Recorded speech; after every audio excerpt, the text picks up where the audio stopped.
ஒரு கூட்டத்தில் எதிர்கட்சி தலைவரையே உட்கார வச்சுக்கிட்டு ஒரு பெண் அமைச்சர், நம்முடைய பெண் அமைச்சரை கீழ்த்தரமா பேசிக்கிட்டு இருக்கிறாரு மேடையில.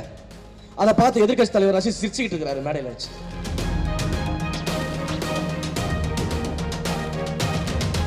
அப்ப ஒரு பெண்ணோட வீடியோவை போட்டு அந்த பெண்ணோட ஆடையை வச்சு அமைச்சரை நீங்க மறைமுகமா கேலி பண்ணி பேசிட்டு இருக்கீங்கன்னா அப்ப பெண்ணோட ஆடை சுதந்திரம் எங்க இருக்கீங்க? முதல்ல இதுதான் பெரியார் உங்களுக்கு கத்து கொடுத்ததா?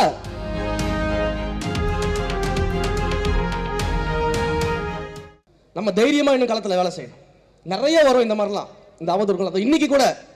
இன்னைக்கு ஒரு எம்எல்ஏ ஒரு கூட்டத்தில் எதிர்கட்சி தலைவரையே உட்கார வச்சுக்கிட்டு ஒரு பெண் அமைச்சர், நம்முடைய பெண் அமைச்சரை கீழ்த்தரமா பேசிக்கிட்டு இருக்கிறாரு மேடையில. அதை பார்த்து எதிர்கட்சி தலைவர் ரசி சிரிச்சுக்கிட்டு இருக்கிறாரு மேடையில வச்சு.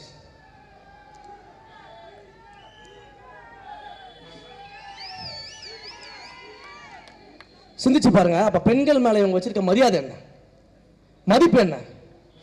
தந்தை பெரியாரோட வழியில வந்தவங்கன்னு சொல்லிக்கிறீங்களே, உண்மையே அப்படி இருந்தா உங்க மேடையில எதிர்கட்சி தலைவரை உட்கார வச்சுக்கிட்டு ஒரு பெண் அமைச்சரை பார்த்து பேச முடியுமா உங்களால?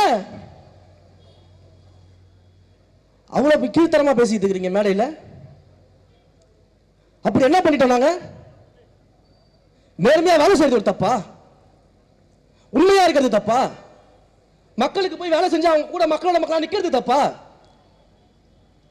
எதுக்கு இந்த கோவம் வருது உங்களுக்கு? ஏன் அதிகாரத்துல இருக்க முடியாது அவங்களால? மக்கள் ஒரு தீர்ப்பு கொடுத்திருக்காங்கல்ல, அதை மதிக்க வேண்டியதானே? அப்ப நாங்களே அதிகாரத்தில் இருக்கணும், நாங்களே ஆளணும், மக்கள் அடிமையா இருக்கின்ற மனநிலை என்ன மனநிலை? அது அந்த மனநிலை இருக்கிறதால தான் நீங்க இந்த மாதிரி பேசிட்டு இருக்கீங்க ஒரு பெண் அமைச்சரை பார்த்து.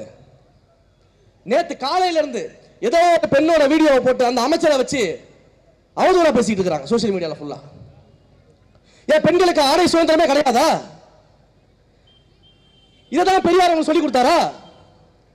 அப்ப ஒரு பெண்ணோட வீடியோவை போட்டு அந்த பெண்ணோட ஆடையை வச்சு அமைச்சரை நீங்க மறைமுகமா கேலி பண்ணி பேசிட்டு இருக்கீங்கன்னா அப்ப பெண்ணோட ஆடை சுதந்திரம் எங்க இருக்கீங்க? முதல்ல இதுதான் பெரியார் உங்களுக்கு கத்து கொடுத்ததா? இதுதான் அண்ணா உங்களுக்கு கத்து கொடுத்ததா? அண்ணா என்ன சொன்னாரு? கடமை கண்ணியம் கட்டுப்பாடுன்னு சொல்லி கொடுத்தாரா இல்லையா? நீங்க கடமையை செய்யலன்னா வீட்டுல இருக்கிறீங்க ஆட்சியில் இல்லாம. இப்ப என் கண்ணியத்தை காப்பாதாம கண்ணிய குறைவா பேசிக்கிட்டு இருக்கிறீங்க. கட்டுப்பாடு கிடையாது.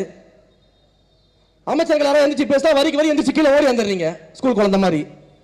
அப்ப கடமை கண்ணியம் கட்டுப்பாடு எதுவும் கிடையாது. பெரியார் சொல்லி கொடுத்த பெண் விடுதலையோ பெண் முன்னேற்றமோ எதுவும் உங்க மனசுல கிடையாது. உங்களுக்கு எல்லாம் ஆட்சி அதிகாரம் வேணும். எப்பவுமே நாங்க தான் ஆட்சியில் இருக்கணும், எப்பவுமே நாங்க தான் அதிகாரத்தில் இருக்கணும், நாங்க தான் மன்னர் பரம்பரை, நாங்க ஆள பிறந்த பரம்பரை. அந்த எண்ணம் மட்டும் தான் உங்களுக்கு இருக்கிறதால தான் இப்படி அவதூறா பேசிட்டு இருக்கீங்க, இப்படி போய் புகார்களை சொல்லிட்டு இருக்கீங்க, ஒரு ஆட்சி மேல இவ்வளவு கம்ப்ளைண்ட் சொல்லிட்டு இருக்கீங்க.